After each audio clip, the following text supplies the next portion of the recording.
আপনাকে কিছু মেয়ের পিক দেখাবো, আপনি রিডিং করবেন ডেট ওর পাস। ওকে ওকে। আচ্ছা, ডেট ওর পাস। পাস। কি ভালো লাগে নাই? গ্রামের মেয়ে, ক্ষেত। আচ্ছা ঠিক আছে, ডেট ওর পাস। পাস। কি জন্য? মেয়েটা সুন্দর শাড়ি পরে আছে।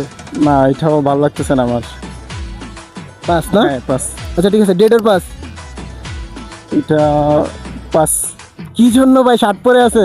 শার্ট পরে আছে, আমার ভালো লাগে নাই। আচ্ছা আচ্ছা, ডেট ওর পাস। এটাও পাস। কেন ভাইয়া? এই চুল ঠিক নেই। কুকড়া চুল তাই? হ্যাঁ হ্যাঁ। আচ্ছা ঠিক আছে, ডেট ওর পাস।